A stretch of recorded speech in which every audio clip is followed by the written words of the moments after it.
മന്ദാരം ചാനലിലേക്ക് എല്ലാവർക്കും സ്വാഗതം. ഇന്ന് ഞാൻ ഉണ്ടാക്കിയിരിക്കുന്നത് ഒരു ബട്ടർ സ്കോച്ച് റെസിപ്പിയാണ്. ഒരു കുൾഫിയാണ് തയ്യാറാക്കിയിരിക്കുന്നത്. കുട്ടികൾക്ക് ഒരുപാട് ഇഷ്ടപ്പെടുന്ന ഈ കുൾഫി എങ്ങനെയാണ് തയ്യാറാക്കിയെടുക്കുന്നത് നമുക്കൊന്ന് നോക്കാം. വീട്ടിലുള്ള സാധനങ്ങളൊക്കെ തന്നെ വെച്ചിട്ട് നമുക്കിത് നല്ല ടേസ്റ്റി ആയിട്ട് ഉണ്ടാക്കിയെടുക്കാം. അതിന് വേണ്ടിയിട്ട് ആദ്യം കാരമൽ തയ്യാറാക്കിയെടുക്കണം. അതിന് വേണ്ടിയിട്ട് ഞാനൊരു 1/4 കപ്പ് പഞ്ചസാര ഒരു ഫ്രൈ പാനിൽ ഇട്ട് കൊടുത്തിട്ടുണ്ട്. കൂടുതൽ വേണ്ട, നമുക്ക് കാരമൽ തയ്യാറാക്കാൻ വേണ്ടിയിട്ട് ഒരു 1/4 കപ്പ് മതിയാവും. അത് നമുക്ക് ഒട്ടും വെള്ളം ചേർക്കാതെ ഹൈ ഫ്ലെയിമിൽ വെച്ചിട്ട് തന്നെ ഇത് തയ്യാറാക്കിയെടുക്കണം. നന്നായിട്ട് ചൂടായി വരുമ്പോൾ ഇതുപോലെ മെൽട്ടായിട്ട് വരും പഞ്ചസാര. വെള്ളം ഒഴിച്ചു കൊടുക്കേണ്ട ആവശ്യമില്ല. എന്നാൽ കരിയാതെ നമ്മൾ ഇളക്കിക്കൊണ്ടേ ഇരിക്കണം. ഇത് പെട്ടെന്ന് കരിയാനുള്ള സാധ്യതയുണ്ട്. കുറച്ച് ശ്രദ്ധാപൂർവം ഇത് ചെയ്തെടുക്കണം. അതിലേക്ക് ഇനി ഞാനൊരു പീസ് ബട്ടർ ചേർത്ത് കൊടുക്കുന്നുണ്ട്. ബട്ടർ നന്നായി ഉരുകി വന്ന ശേഷം ഒരു 10 അണ്ടിപ്പരിപ്പ് ഞാൻ പീസാക്കി അതിലേക്ക് ചേർത്ത് കൊടുക്കുന്നുണ്ട്. ഇതുപോലെ ചെറിയ കഷ്ണങ്ങളാക്കിയിട്ട് വേണം ചേർത്ത് കൊടുക്കാൻ. ഇതിട്ട ഉടനെ നമുക്ക് ഫ്ലെയിം കുറച്ച് വയ്ക്കാം. ഇത്രയും മതി. ഇനി നമുക്കിത് തണുക്കാൻ വേണ്ടിയിട്ട് ഒരു ബട്ടർ പേപ്പർ വിരിച്ചിട്ട് അതിലേക്ക് ഒഴിച്ചു കൊടുക്കാം. അല്ലെങ്കിൽ പ്ലേറ്റിലാണെങ്കിൽ നമ്മൾ നന്നായിട്ട് നെയ്യോ വെണ്ണയോ തടവിയിട്ട് വേണം ഒഴിച്ചു കൊടുക്കാൻ. നമുക്കിത് ഇളക്കിയെടുക്കേണ്ടതാണിത്. ബട്ടർ പേപ്പർ ആണെങ്കിൽ ഒട്ടും പ്രയാസമില്ലാതെ നമുക്കിത് ഇളകി കിട്ടും. ഇനിയിപ്പോൾ ഈ പേപ്പർ ഇല്ലയെന്ന് വിചാരിച്ചിട്ട് ഒരു കുഴപ്പമില്ല. കുറച്ച് വെണ്ണ പുരട്ടിയിട്ട് നന്നായി നമ്മളിത് ഒഴിക്കുന്ന ആ ഭാഗത്ത് വെണ്ണ പുരട്ടിയാൽ നമുക്ക് ഇളക്കിയെടുക്കാം. കുറച്ചും കൂടി ഈസിയാണെന്ന് മാത്രം ബട്ടർ പേപ്പർ ഉണ്ടെങ്കിൽ. ഇനി ഇതൊരു മണിക്കൂർ നേരം നമുക്ക് നന്നായിട്ട് തണുക്കണം. അതൊരു മണിക്കൂറോ അരമണിക്കൂറോ നമ്മുടെ സൗകര്യത്തിനനുസരിച്ച് ചെയ്യാം. പക്ഷേ നന്നായി തണുത്ത് ഇത് പൊടിച്ചെടുക്കാനുള്ളതാണ്. പിന്നെ 1/2 ലിറ്റർ പാലെടുത്തിട്ടുണ്ട്. ഒരു ടേബിൾ സ്പൂൺ കോൺഫ്ലവർ എടുത്തിട്ടുണ്ട്. ഒരു 10 ബദാം പരിപ്പ്, അതേ അളവിൽ തന്നെ ഒരു 10-12 അണ്ടിപ്പരിപ്പ്, പിന്നെ ഒരു 1/4 കപ്പ് കാച്ചിയ പാല്, തിളപ്പിച്ചാറിച്ച പാല്, പിന്നെ പഞ്ചസാര എടുത്തിട്ടുണ്ട്. അത് ആവശ്യത്തിന്. നമുക്ക് ഈ കുൾഫി നല്ല മധുരം വേണം. അതുകൊണ്ട് നമുക്ക് അളവ് പറയുന്നില്ല, അത് നമ്മുടെ ഇഷ്ടത്തിനനുസരിച്ചിട്ട് ചേർക്കാം. ഇനി നമുക്ക് ഈ കാച്ചിയ പാലിൽ തിളപ്പിച്ചാറിച്ച പാലിലേക്ക് നമ്മൾ കോൺഫ്ലവർ എടുത്ത് വെച്ചത് ഇട്ട് നന്നായിട്ട് കലക്കിയെടുക്കാം. കുറച്ചായിട്ട് ഇട്ടിട്ട് ഒരു വിസ്ക് വെച്ചിട്ട് നല്ല കട്ട ഉടച്ചെടുക്കണം. ഒട്ടും ഇതിൻ്റെ കട്ടകൾ പാടില്ല. നന്നായി വിസ്ക് വെച്ചിട്ടോ സ്പൂണ് വെച്ചിട്ടോ എങ്ങനെ വേണമെങ്കിലും കലക്കിയെടുക്കാം. പക്ഷെ കൂടുതൽ നമ്മൾ ഇത് വിസ്ക് വെച്ചിട്ടാകുമ്പോൾ നമുക്ക് പെട്ടെന്ന് കലങ്ങി കിട്ടും. ഇത്രയും മതി. ഒരു സ്പൂൺ കൊണ്ട് നമുക്കതൊന്ന് ടെസ്റ്റ് ചെയ്യാം കട്ടകളുണ്ടോ ഇല്ലയെന്ന്. അതിൻ്റെ ശേഷം അത് മാറ്റി വയ്ക്കാം. ഇനി നമുക്ക് ഈ അണ്ടിപ്പരിപ്പും ബദാം പരിപ്പും ഒന്ന് പൊടിച്ചെടുക്കണം. അതിന് വേണ്ടിയിട്ട് മിക്സിയുടെ ചെറിയ ജാർ എടുക്കാം. ഒരു കാര്യം പ്രത്യേകം ശ്രദ്ധിക്കണം, വെള്ളം നനവില്ലാതെ ഡ്രൈ ആയിട്ടുള്ള ജാറിൽ വേണം ഇത് പൊടിച്ചെടുക്കാൻ വേണ്ടിയിട്ട്. കുറച്ച് തരിയോട് കൂടി തന്നെ നമുക്കിത് പൊടിച്ചെടുക്കണം. നല്ല ഫൈൻ പൗഡറൊന്നും ആവണ്ട. നമ്മൾ കുൾഫി കഴിക്കുമ്പോൾ കാണുന്നില്ലേ, ചെറുതായിട്ട് ഓരോന്നിങ്ങനെ പീസുകൾ കടിക്കാനൊക്കെ ഉണ്ടാവുമല്ലോ. അതുകൊണ്ട് മുഴുവനായിട്ടും പൊടിച്ചെടുക്കേണ്ട ആവശ്യമില്ല. ഇത്രയും മതി. നമുക്കിതൊരു പാത്രത്തിലേക്ക് മാറ്റാം.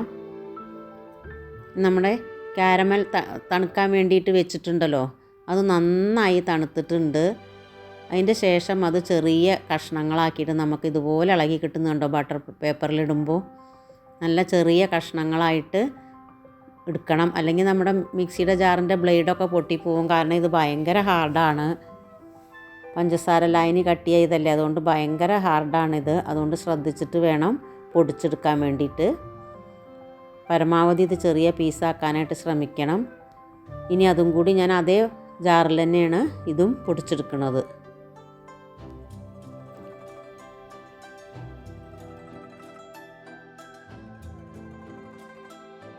പൊടിച്ചെടുത്തിട്ടുണ്ടെങ്കിൽ നമുക്കതൊന്ന് തുറന്നു നോക്കാം. ഇത്രയും മതി. ഇനി നമുക്ക് കുൾഫി തയ്യാറാക്കാൻ വേണ്ടിയിട്ട് നോക്കാം.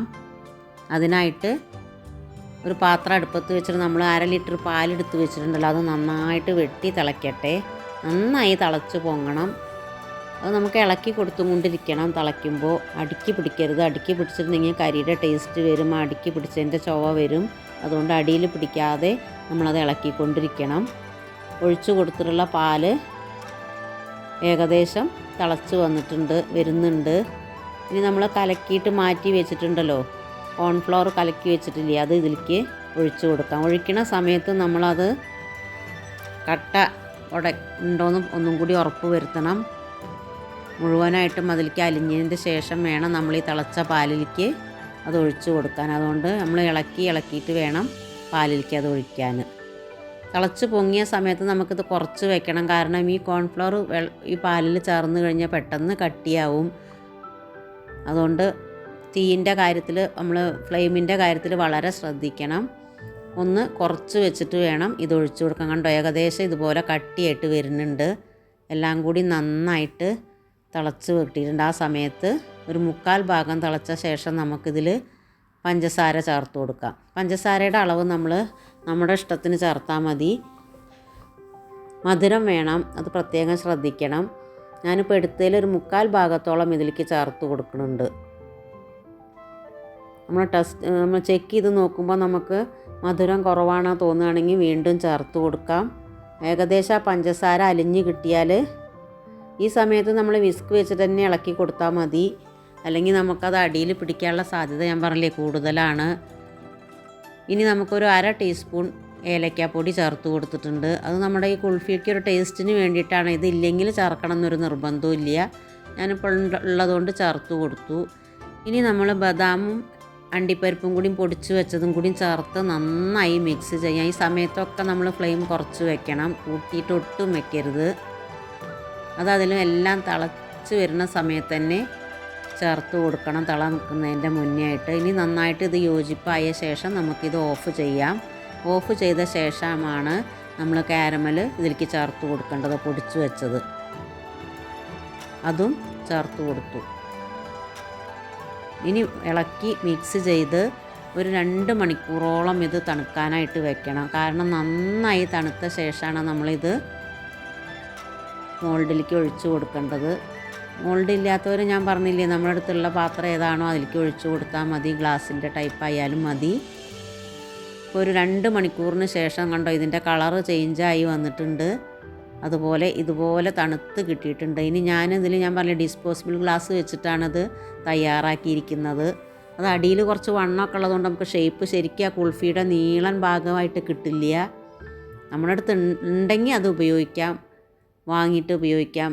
ഞാൻ ഈ കുൾഫി തയ്യാറാക്കിയത് പെട്ടെന്നായതുകൊണ്ട് എനിക്ക് മോൾഡൊന്നും കയ്യിലുണ്ടായിരുന്നില്ല. അതുകൊണ്ടാണ് ഞാൻ ഇതിൽ ചെയ്യണത്.